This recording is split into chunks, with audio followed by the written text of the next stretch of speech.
listening to the DeCesare Group Podcast. Welcome back. I'm your host, Jim DeCesare, and I'm glad you're here. You know, we are committed to bringing you in-depth conversations about business and economic development activity in South Central Kentucky, and this is our 99th episode.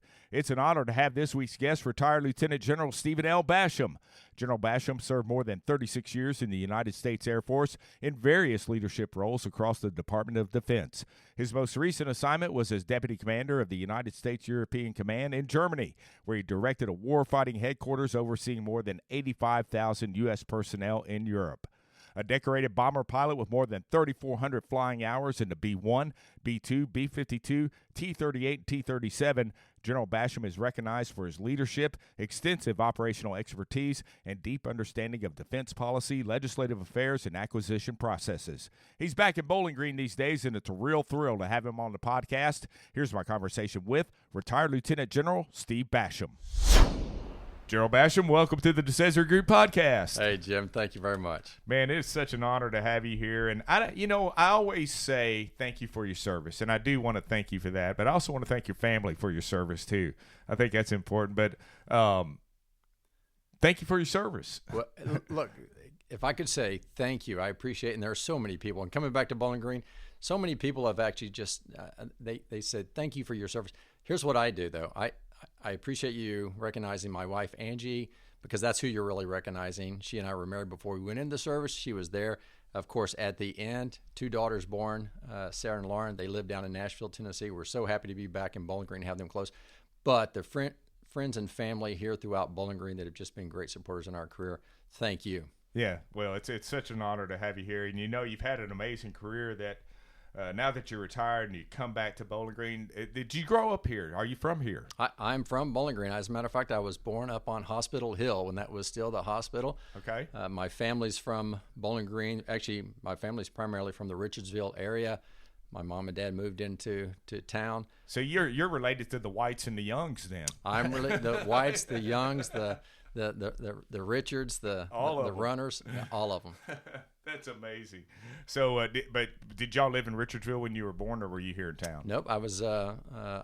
We were already in town when I was born. Mm-hmm. My family was already in town when I was born, and I grew up. I went to L.C. Curry Elementary, went to Bowling Green Junior High, went down on Center Street, and then I went to Bowling Green High, and then I stayed and went to Western Kentucky University. So, I'm deeply rooted in this community, and it was clear that when we retired, Angie as well, she was born in Louisville but came to Bowling Green, we were coming back to Bowling Green. Yeah, that's awesome. So you're one of the L.C. Curry kids. I am. Now Parker Bennett Curry, I think it's called. Yeah. So and I'd heard someone say that you used to walk to school. Did you actually walk to school? I did. So you lived close enough where you could walk? Every single day. And actually it was probably about a mile. The entire walk. Uphill in the snow. Both ways. Yeah. But that was the norm. That was what was great about growing up in a neighborhood where you walked to school, you walked home, you got your chores done, and then you played until the lights came on. When the lights came on, that's when it was time to go in. Yeah, that's awesome. And, I'm fortunate enough to live in a neighborhood like that where we have a lot of kids that are out playing, and it warms my heart because I grew up the same way where I lived in the neighborhood. You went out, you didn't watch TV all day. You went outside and you played, you rode your bike, you had fun, you got in maybe a little trouble. But when it got dark or when you heard, Jimmy, come home, you came on home. That's right. And so tell us a little bit about your childhood. How was it? I think I had a great childhood, of course. I had a lot of great mentors across my entire family. One of the things that I remember most about childhood was being able to spend time in the summers with my grandparents, with uncles, aunts, who instilled a work ethic. Of course, my mother and father, hardworking individuals there in their entire life. And I look back on those days, and those are formative days. Yeah. For some reason, during that time, I already knew that I was going to college. I knew I was going to Western Kentucky University if I could get in. Yeah. And I look back on that and wonder what actually drove that. I can't put any one thing on it other than hard work. It just seemed like the next thing to do is just continue to push. And honestly, I look back on that time in my life, the time prior to high school and then into high school, as truly the foundation for, hey, you're going to go to Western, you love Bowling Green, you're going to stay here. that'll take a turn at some point in time halfway through college, but what a great experience. So I we'll get to, what inspired you to go into the military, but from the time you left to go in the military till you came back, talk about the differences you see today. Oh, from the military that I went into to the military from Bowling Green perspective. Oh my gosh, how different is it? Well, let me talk about the similarity. Yeah. Still great people, very, very welcoming. You just feel like you're home. And I thought about that the other day as I was driving around. I said, what draws me to Bowling Green? And it just feels right. I could always tell when I was in the military, if I talked to someone that was from Kentucky, Tennessee, I could guess that 99.9% of the time because you just felt right. You drive down the road and you just wave. And I remember somebody asking me one time, you know them? I'm going, no, I don't know them. But you pass on a country road and you just wave to people. That's what you do. That's right. However, Bowling Green's also grown. It's not been a stagnant city. I am amazed at how the university has grown. I love the fact that industry has grown. The number of families that are moving into this community, looking at where we're going to be in 2050, absolutely amazing. Great leadership throughout the government, clearly, but also people who are open to progress, yet it still maintains just a little bit of that small town feel. It does. You kind of get that Hallmark Channel feel at the square downtown, Yeah, that's Not right. that I watch Hallmark movies. Nothing wrong with that, though. Yeah, that's right. Yeah. So what was your motivation to go into the military, especially the Air Force? Well, first of all, the one thing that Western Kentucky did for me was introduce me also to a fraternity, and I know a lot of people think fraternities are just young men, young women out to party. I would tell you that I was probably headed in the wrong direction in college. Joined Sigma Chi, honored to be asked to be a member of Sigma Chi, and it really changed my life because it created leadership opportunity. It also introduced me to other people out there. One person it introduced me to was my future brother-in-law. Didn't know that, but Don Gerard. Yeah. Don Gerard was going to pilot training in Lubbock, Texas.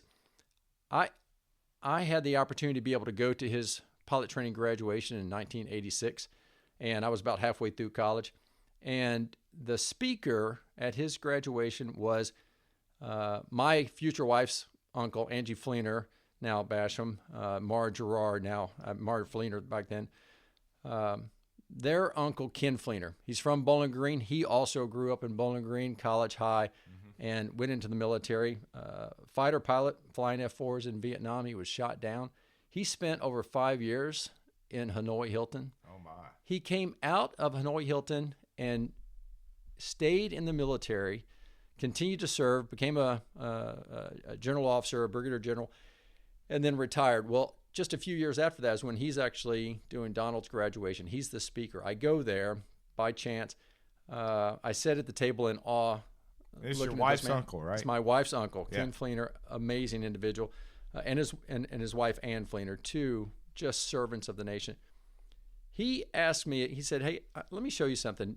And he took me out to the flight line, which is where the aircraft are all parked. And he said, he let me climb up on the side of a T-38, small supersonic jet trainer. He said, you think you might want to do this? I had always wanted to fly. I went to the Bowling Green Airport. I wanted to fly Cessnas. That was my aspiration. I didn't realize there was something so much bigger, so much faster. And in that very moment, I said, yes, I think I'd like to do this. And my thoughts of Western Kentucky, being an engineer, staying in Bowling Green, completely took a 180, and then I maybe a 90-degree turn, and I went completely a different direction, knowing that I can always come back here. That's amazing. That's a great story.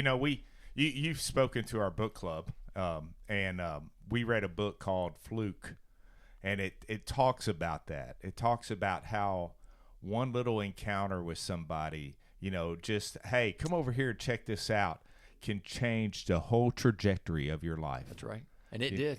It's amazing how those little moments in time make a huge difference in your career. But Jim, I'll just add to that because it's important. I acknowledge Ken Fleener, certainly my beautiful wife Angie, having met her, and then Don Gerard. Don Gerard Sr., one of the founders of the Sigma Chi fraternity, also an individual that hired me at D-Trex. If anyone remembers D-Trex, there are just little things that happen in your life, and I remind young men and women every single day, take the chance to explore every opportunity that's out there, and never see a setback as an end. Just see it as a different path. And I can name countless individuals that kind of guided me along that path, all the way back to family, to co-workers, fraternity, and then, quite honestly, going into the military, so many throughout the entire career. That's awesome. So after you graduated Western Kentucky University, you went into the military. Were you part of ROTC or anything at WKU when you were there, or did you just... There are three ways that you can get commissioned into our military. You can go to one of the academies. You can actually do the Reserve Officer Training Corps, ROTC. I actually went to OTS. When I went to the recruiter, great man, Bill Hatfield. If you remember a name from that many years ago, person, they had an impact. They had an impact. I remember when, and I chose Bill Hatfield. I mean, I chose to go OTS, although Bill Hatfield might have said, well, come on in and we'll pay for the rest of your education. But I said, no, I'll take care of that. I'd like to go to officer training school. I would like to go to pilot training. And I applied. It worked out. My wife and I both graduated in 1987. Once we were selected and it was a surprise that I was selected, quite honestly, because I wore glasses, and I thought, well, they're probably not going to accept me. You wore glasses and you're too tall. I tell everyone, never accept no for an answer. If you have a dream, you want to pursue that dream, just keep doing it. So, but that became no's motivation a lot of times. Yeah, those are. Actually, as a matter of fact, no is one of those things, in the right context, of course. It becomes not just a opportunity, but it's the challenge. I can do this, but it also opens up different doors that you didn't expect. That's awesome. So, Mr. Hatfield, what was his first name? Bill Hatfield. Was he from around here? Or? He was down in Nashville, Tennessee. Okay. That's where the recruiter was. Well, so you spent 36 years? 36 years. That's amazing. So let's talk about your achievements. I mean, you have the Distinguished Flying Cross, 3 air medals, Defense Distinguished Service Medal.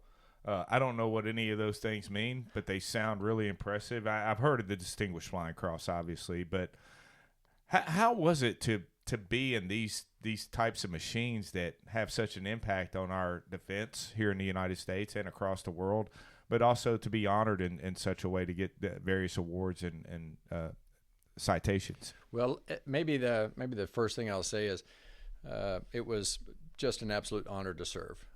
36 years in just a few days, and it seemed like just a few years, to be quite honest. My wife and I had a great time. We were able to enjoy many parts of the world. We've lived in South Korea. We've lived in Germany. We've lived all across the United States. Few years in Hawaii. Absolutely amazing. I bet that was terrible. It was a terrible assignment. But you know what? If someone has to do it, I'll gladly raise my right hand. But I appreciate the opportunity to be able to fly some of our nation's greatest aircraft. And people typically ask me, well, which one did you like the most? And here's how I would answer that question, Jim. If you want to just light your hair on fire and have just an amazing flight, the B-1 is absolutely the machine you want to be in from a bomber standpoint, flying 400 feet off the ground at 0.95 Mach, hand flying that aircraft between mountains. Absolutely, absolutely amazing. I'm so thankful to get that aircraft first out of pilot training.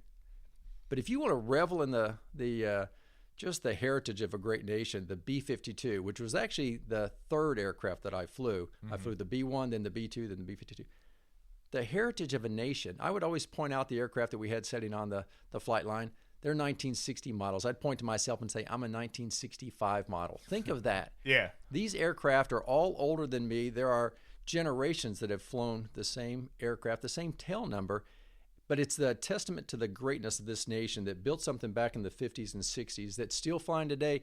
And if we do this right, it's going to fly until 2050. But if you really want to just be inspired by the technology of this nation, the B-2 is the aircraft that you want to be a part of. It's the flying wing. It's the aircraft that just flew from Missouri to Iran, back to Missouri. And you mentioned the Distinguished Flying Cross. Look, I look at the history of individuals who have been awarded, because you don't win it, you're awarded, but for just amazing courage in many cases.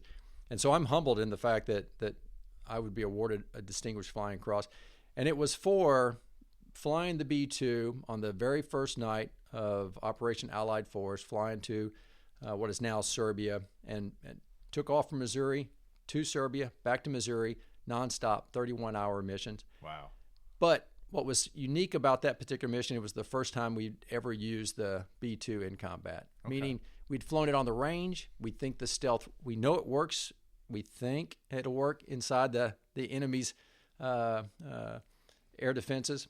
But to be able to be on that very first time that we took this aircraft into combat, it was a surreal moment. So that's the DFC, but even more so, that's kind of the life of flying some amazing aircraft. And that was in the early 90s, right? 1999. So, 99. So let's talk about that, because now there's a correlation between that and Bowling Green now. That's right. With our large Bosnian population. Have you had any conversations about that with the Bosnian community? I have occasionally, and I'm very careful about this, because I realize there are lives at stake in missions like that. And of course, that mission was a part of NATO operations. It was also something our nation was committed to stopping the atrocities against the Kosovars. Even prior to that, Bosnia, Herzegovina, all the areas around the Balkan states. It was our commitment to being able to stop the atrocities that were occurring. And I've had the chance to be able to talk to just a few folks in our community, and I love the fact that Bowling Green is such a welcoming community. It is amazing across the board. Now this is not in Bowling Green, but I was just over in Norfolk, Virginia, talking to the graduates of a joint school there, military graduates. And a lady came up to me afterwards, and she's Kosovaran. She was in Kosovo at that time. And, it was touching for me, and I could tell that she was very thankful for the fact that we have a nation that was willing to support their nation. And now she's living in the United States. Yeah, so that's awesome. Great. So how's retirement? It's busy. It's busy. I was going to say, you're a busy guy for a retired guy, because I know when we were trying to book this, you had some things going on. But I mean, you've been everywhere since you've come home. I mean, you've been to our book club, obviously. That's a big deal. But you spoke at a Pinnacle Bank event. You've been on Fox News. Are you doing that gig a lot? Well, no. That was right after the B-2s flew to Iran. They were certainly looking for someone who maybe had background on that. I know what those pilots were going through. I know what the maintainers were going through. We have to give great praise to all the individuals, not just the pilots that were a part of that mission. But Fox News asked me to be on in the morning as they were trying to get. And I just happened to be watching that morning. I looked up and I was like, "Wait." Well, it was an honor to be on, able to talk to a few other news organizations, and then of course the news cycle runs quick, and maybe I'll have the opportunity to do that again one day. We have been busy. I don't like to call this retirement. Let's call this transition. Look at you, all that you've done in your career, and you're still going. It's the next chapter. That's right. That's right. Just turn the page and keep right on writing. Because we're still young guys. I think I am. At least in my mind, I am. My body sometimes disagrees, but I look at you as a runner. Though this is the way to stay young. Yeah. Just keep right on moving. But I think you still have something to give. Mm-hmm. And when you finish that first chapter and you move on to the next, and it's not even the first. I mean, the first chapter was being born and all the things growing up. But now this chapter that we're in now, it's still a process of giving. So I've stayed busy. I do consulting work because I really like to be able to connect the Defense Industrial Base to the Department of Defense, because there were so many things that when I wore the uniform, I just didn't know. Now I find myself on the other side going, if I would have only known that, I could integrate those things, find a better way to peace, because that's what the military is always focused on. Yeah. The Department of War focused on peace. We would prefer not to go to war. If we have to, we're going to win. There's no doubt about it. But let's call it a transition, not a retirement. There you go. But your days are full. They're full. My wife would tell you that Angie would tell you that I don't know how to say no. I'm slowly learning how, but at the same time, as I said earlier, see every door that you step through as an opportunity. And if you just slow down a little bit to realize 5 minutes is actually a long time. Mm-hmm. You can do an awful lot in 5 minutes. Absolutely. Step through the door. If it's right for you, keep doing it. If it's not right for you, go on and do something else. You've experienced something new. That's right. You've had a lot of recognition for your leadership, legislative affairs, and understanding defense policy. And we actually, before we started recording, we were talking about the legislative process, how you have to be in it to some extent to understand it. If you're just Joe citizen and you're picking up bits and pieces, sometimes it can be frustrating. It can be. It can be very frustrating actually, because you just why is it not being done this way? Sometimes people think that common sense does not prevail in Washington or in Frankfurt or any other state capital, but having that experience, how do you plan to use that expertise in the future? I mean, you going to run for office maybe someday, or do you have any aspirations for anything like that? Well, how do I? We'll answer the last question first. Okay. If the right opportunity, the right environment, the right support were there, then I think we would consider it. And I say we because it would always be my wife and my family. You don't do any. I didn't get to where I was in the military by myself. Clearly, I always say when it comes to my marriage, I scored, my wife settled. But in the end, we were a team. We were a team getting there.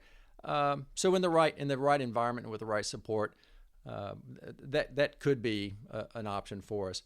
Here's what and I was so fortunate to be the Air Force's legislative liaison 1 year as a colonel, and my office was in the House, in the Rayburn building over on the House of Representatives side. How convenient.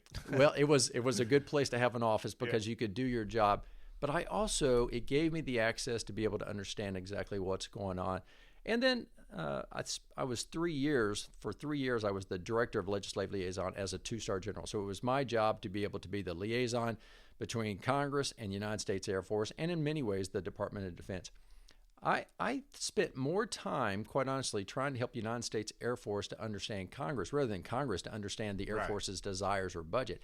And the reason I did that is because once you actually understand the process that's taking place, and you understand the representatives and the senators, they're coming from all around the United States, then it starts to actually make more sense to you. And if you operate inside that process rather than always fighting against the process, I'm not going to say it won't be frustrating. There will be times it'll be frustrating, but at least you'll be able to sleep a little bit better at night knowing that there's still opportunity. Sometimes you just have to be patient in how you work through that. So for me, I use that every single day, Jim. Now I take the experience that I had. It's the same experience I had when I was in Korea working with the Republic of Korea, my counterparts, working in Germany, working with NATO counterparts, working with European counterparts. You have to actually see it from their point of view, not just your point of view. So that time in Congress kind of prepped me for the next phase of the military career, but even more so now. It opened up doors, and it actually opened my eyes to a process that maybe I just didn't understand. Yeah, it's awesome, and it's neat to have all those different experiences as well, because I think we all evolve over time, and we're always learning. At least you should be. I think everybody should be always learning something. And even at this stage of life, we can learn something and use it apply it to our everyday profession or whatever we do in life. And and taking those experiences, working in Congress, that's a cool gig, especially when you can work there and you don't have to be elected. Well, let me throw a shout out to the real members are there. They're the elected ones. They're the ones that have to make the vote, and they have to own the vote. But they have to vote their constituency as well. That's right. This is it. There are very few votes that actually surprise anyone if you actually understand the constituency. But we should also thank the staffers that are working the Hill across the board. Those the committee staffers, the personal office staffers, those that are actually here in I think of a good friend of mine, Mark Lord. Oh yeah, just a great friend, and what he's doing for Congressman Guthrie, amazing. Yep. We need to thank them as well, because they're the individuals that are lining things up to make sure that the members can make the vote. Yeah, because it's a tough job when you have that many constituents. You can't just, and I think a lot of people don't understand. I mean, even at the local level, if you're a mayor of a small town, or if you're a magistrate or a city commissioner, it's your stat. You're elected. You're there to be their voice. Right. In that process, but the day-to-day activity and understanding every nuance of how government works, you got to have good people around you to help fulfill those needs. That's exactly right. As a matter of fact, I look at what Mayor Alcott does. I look at what Judge Gorman does, and I'm always amazed. And of course, they look like the great teamwork there. But you have to have a phenomenal staff, and that's in every single organization out here. Every single company out there, I guarantee every CEO, every president of an organization, they really do appreciate the fact that they've got people that can align their processes, but even more so, align them to the day-to-day activities that have to take place. Yeah, I'd love to maybe get you on again in the future and talk about leadership, because the one thing about leadership is culture always wins. Yeah. And if you have a leader that inspires a good culture and brings good people to be around them, then you're going to have success. Well, I'd love to do that sometime, because I am a believer in organizational culture. And if you don't understand your organizational culture, then you're never going to be able to change it. And it'll follow yours. It'll your true beliefs, your norms, your values will come out. Those things which you display. Absolutely amazing opportunities there. All right, let's have a little fun now. All right. Before we wrap things up. So, You've 3,600 hours in an aircraft. Some of the most memorable experiences that you could share. Well, most memorable. I think if we start with the early days, when you go through pilot training, it's 1 year of training. So I went to officer training school, and then you go into pilot training. I was in pilot training in Del Rio, Texas, right on the Rio Grande, U.S.-Mexico border. And the first aircraft you fly is a T-37, side-by-side seating. And this aircraft is designed to teach you just the fundamentals of flight, but it's also designed to teach you the fundamentals of how to get out of a really bad situation. And one of the things that they do with that aircraft, or we do with that aircraft, is, and we no longer fly it, but we would put it into a spin. And you put it into an actual spin so that you can train yourself to come out of a spin. It's not like some aircraft, if you just let go of the controls, it'll come out of the spin on its own. This one, you have to actively do certain things inside the aircraft. Well, the short story of this most memorable and probably most memorable scare in an aircraft is I was setting myself up. First time I've gone to the local training area, flying by myself. The instructor's not there. I'm going to do a loop in this aircraft. I start the loop all wrong. I start too slow. I start to pull up. Now I'm too slow over the top. And as I'm sitting there upside down in the aircraft, I realized I'm about to fall out of the sky because I don't have enough flying speed.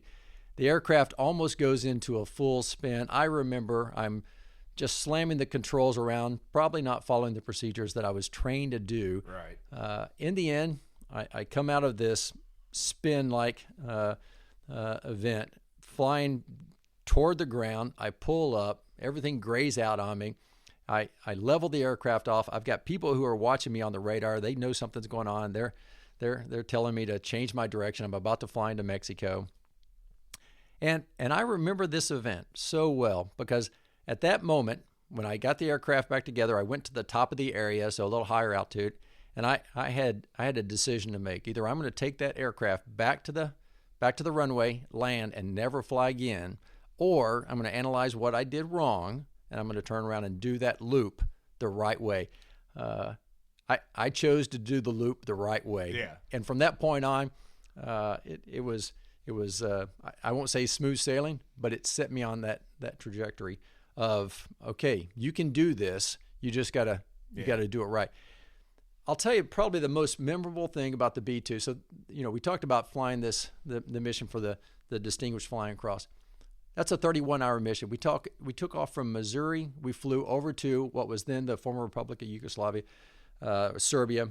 And do you go across or over? You actually fly, in this particular case, because you don't want to be seen, you fly a route that you're not going to be seen by airliners, so you're probably not going to fly the shortest route. You're going to have to do refueling a couple of times, and because we don't want people to know that B-2s are headed to Europe, you want to stay as far from land masses as you possibly can. You're probably going to fly through the Straits of Gibraltar and then through the Med, and you'll do a few refuelings along the way. So refueling is when you fly up behind a refueling aircraft, a KC-135 or back then a KC-10. They plug the boom nozzle into your aircraft, and for the next 30 minutes, you're going to be flying close formation with that aircraft as they're transferring fuel.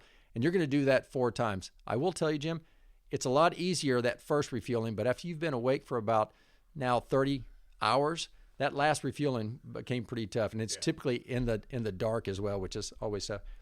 But probably the most memorable part of that mission was, first of all, certainly being able to do what our nation asked us to do, what NATO was asking us to do, and to save people by stopping the atrocities against Kosovars, by taking out certain targets. But here's the most memorable. When we flew that aircraft back, so no one really knows that we're flying, and as we came back into the air traffic for the United States off the eastern coast, and there was a controller that came on who knew who we were and knew what we had just done because it hadn't been published yet. He came on and we checked in, and our call sign, Dark.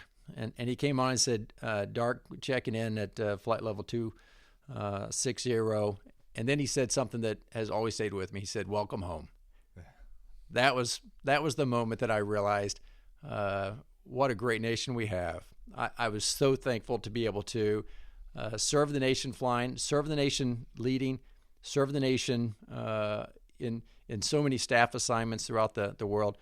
But that's the one that sticks with me all the time. And now I'm back in Bowling Green, and it's the same thing. Welcome home. Yeah, welcome home. I got chills when you told me that because I can only imagine what it's like after doing something so historic, which it truly was, and a flight controller having the knowledge of what's going on, but not making a big deal of it either. That's right. Just keeping it very subtle. Welcome home. That's exactly right. Well said. Pretty cool. All right. So what did you think about the band at the Sigma Chi homecoming a few weeks ago? Boy, I'll tell you what, they're out of control. Disorderly conduct. It was great to get so many of our fraternity brothers back. It was a calm night as we've all become a little older, a little more mature. And well, there was a World Series game on that night too, which was it was the final game. That's right. That's right. And I'll tell you, to see that many individuals huddled around, husband and wives.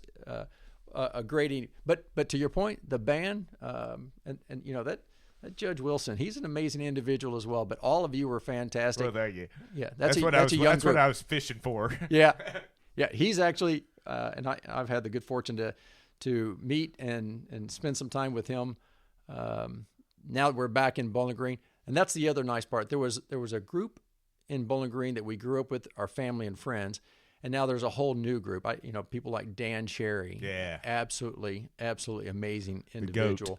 He is. I mean, he really is. And I appreciate the opportunity to be able to learn from him for many years to come, and so many others. But that Judge Wilson, he's got some vocal cords. He's a character. Real quick, speaking of General Cherry, very involved with Aviation Heritage Park, and there's so many great aircraft out there that have connections to Bowling Green. Are you involved with the organization? I am. As a matter of fact, they were kind enough to place a couple of my uniforms in there in the exhibit. But more than anything else, we get to go out there sometimes on Saturday mornings. We call them simulator Saturdays, and young men and women, young boys and girls come out, and I get to fly with them for a few minutes. That is amazing to watch the light bulb come on. Some get it right away. Some take a little bit of time. Yeah. But to be able to walk not only outside in those aircraft, and there's a story to an aviator from South Central Kentucky that you would never know about it. And people drive by it all the time. And I don't know why they wouldn't stop. But don't just look at the aircraft. Go inside, because that's where you're going to see the stories of the great aviators around this area. Dan Cherry being just an instrumental part. That's his F4 sitting out there, a Thunderbird lead. And then Bob Budness, the director out there, executive director, has done an amazing job. So I highly recommend anyone, whether you're interested in aviation or not, if you just want to revel in the technology of this nation, go spend a little time inside the museum. Yeah, I mean, you got Terry Wilcutt's plane out there. You got a replica. Willa Brown. Mac Reynolds, Marine One. I mean, just cool stuff. Yep, that's right. And everybody's got a connection to South Central Kentucky. Well, Ray Nutter's there, and I'll tell you what really, here's what means an awful lot to me. Just two displays down from my display is the individual that I hold in highest esteem, retired Brigadier General Ken Fleener, who gave to his nation 5 years away from his family, enduring torture, isolation, things that none of us can imagine, and we don't want to imagine things like that. Right. And then he came out and he continued to serve his nation. I'm humbled, I'm honored that just a few displays down, I'm able to be in the same display case as him.